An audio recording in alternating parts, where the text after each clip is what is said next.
Welcome to Math with Miss Swartz. Today we're going to be looking at our test review.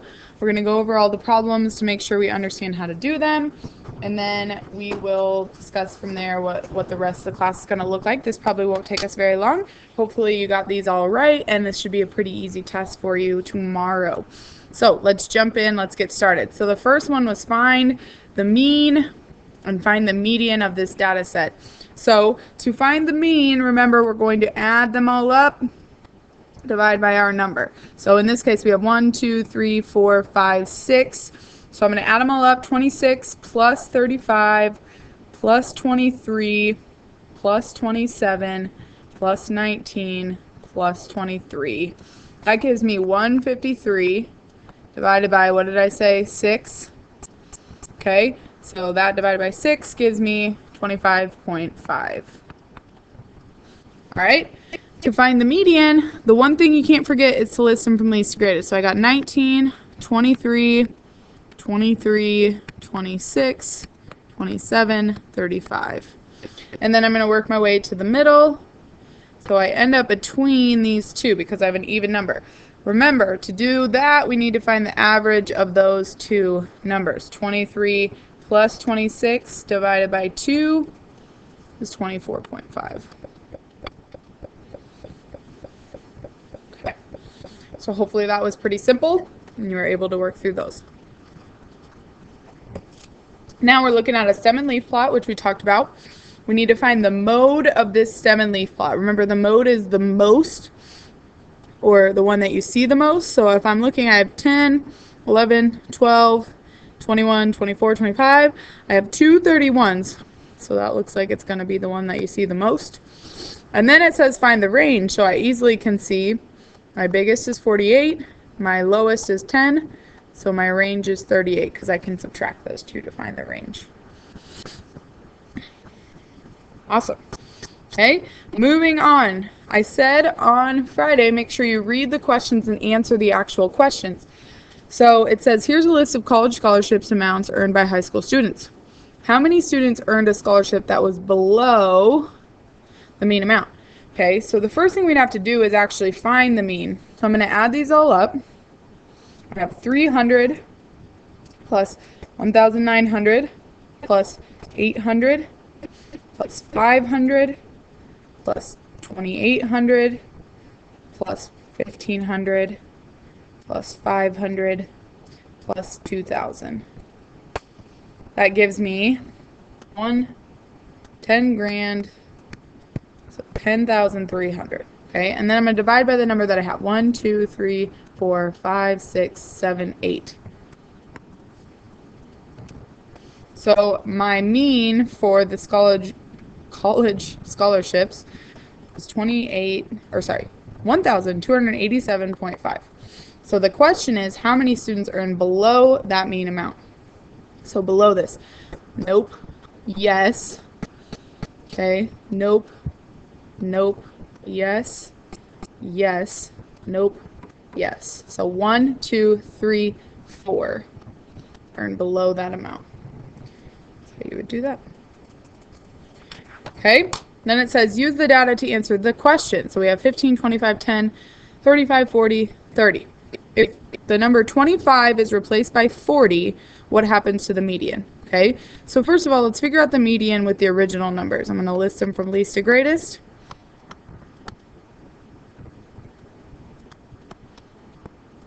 Okay, the median here is going to be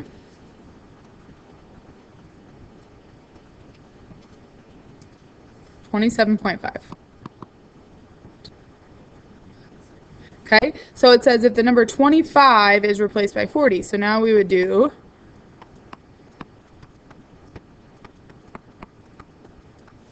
okay, and then work our way to the middle. So now we would have 32.5. So if you could figure that out without actually showing all that work, life will go on, but obviously the median is increased if it's replaced by 40. So B would be your answer. Okay, similar question. What happens to the mean if a score of 95 is added to the original quiz scores? Okay, so we have, 85 plus 78 plus 80 divided by 3 gives you an 81. So now if you add 95 to that, you can always double check it this way, even if you think you know. Divided by 4, that gives us a mean of 84.5. So the mean would probably increase. Okay. Now just to reading some graphs, the different types of graphs we talk about. It says, in which year was the graph meat consumption the highest? Okay, so we're looking for where it's the highest. Obviously, it's the highest up here, year 2000. Okay. Which score range was achieved by the fewest people? Okay. So which range here? We have a histogram. Okay, the fewest people was achieved probably by 0 to 4 points. That has the lowest number of 1. Okay, this stem and leaf here. How many students had a spelling test score that was at least 35 but less than 55? So read that carefully. It needed to be 35. So 1, 2, 3, 4, 5, 6, 7, 8, 9, but less than 55. So we can't include 55, so we would say 9. Okay.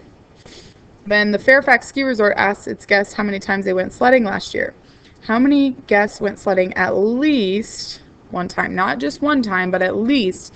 So one time would be here, but if they went 2 times, did they go at least 1 time? Yes. So we got to count everything this way. So we have 4, 5, 6, 7, 8, 9, 10, 11, 12, 13, 14, 15, 16, 17. So make sure you read what they're asking you. Okay. What was the price of Thomson Corporation stock on Wednesday? Hopefully you were able to see that Wednesday was a little bit, I think, lighter on your sheet, or maybe darker. Darker it looks like. So if we went over to Wednesday, Thomson Corporation's here, okay, at about $80.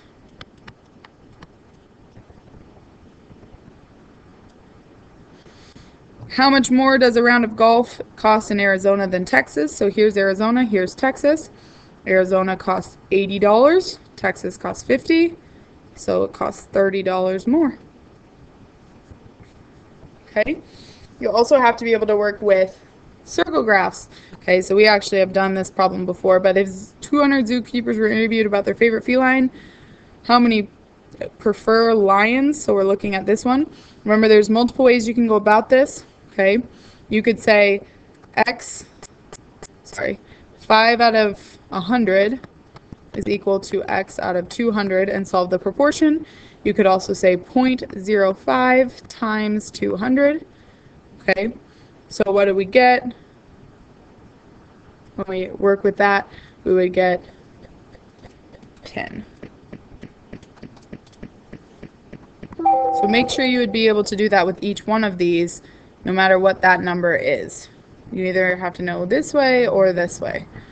Okay.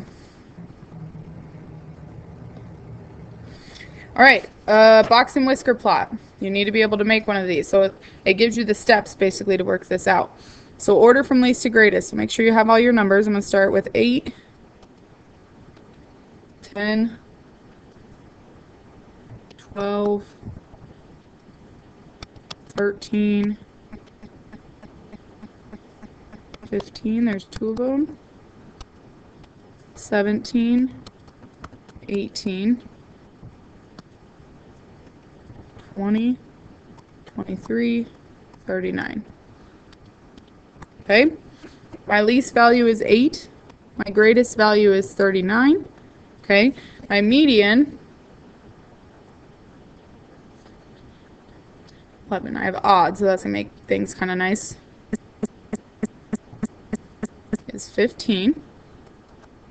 Okay, so my lower quartile now is this section.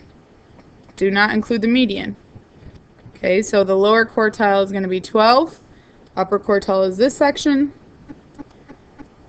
It's going to be 20. Okay, so those are all worth a point. Make sure you know how to find those.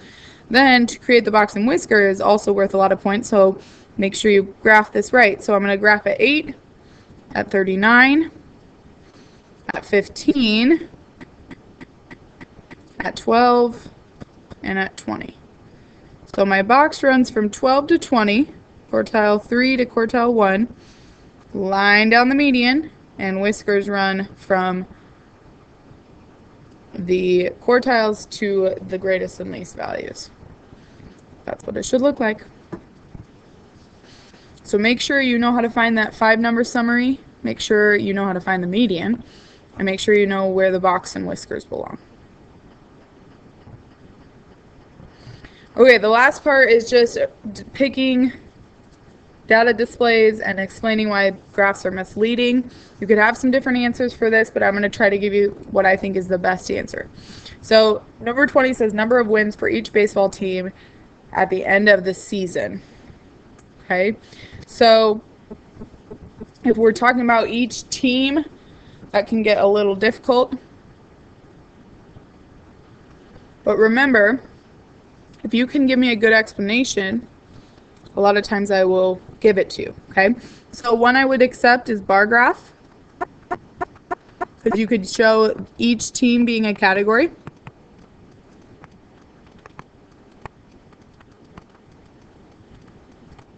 I think I spelled category wrong there. Sorry. I'm not going to fix it at this point. So each team's a category, and then you could show the number of wins very easily, okay? I could also see a histogram kind of going along that same line, but it would be a little bit more difficult with the ranges. So bar graph's still better, but if you have a very good reasoning, we might be able to consider it.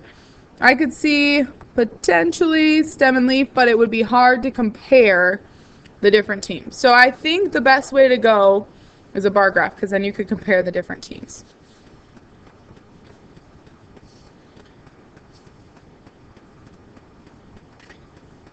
Okay, the next one, prices of flat screen TVs at 20 different stores.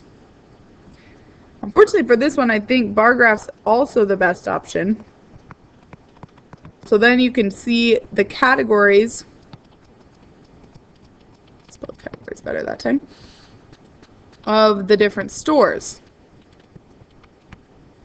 If you had others, talk to me. I'll see what you put.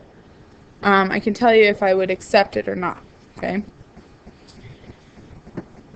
Using complete sentences, explain why each data display is misleading. So make sure you use complete sentences tomorrow. Something we've been kind of working. All right, so what makes this misleading? Okay, well, if we look at this, okay, we have ranges here that are different. That doesn't work. We go from 1 to 6, then 7 to 8, which is a way smaller range. 9 to 10, that's the same as this one, and 11 to 12 is the same, but this first one is way bigger, and it looks like it's got more. So you have to say, ranges on histogram are not consistent.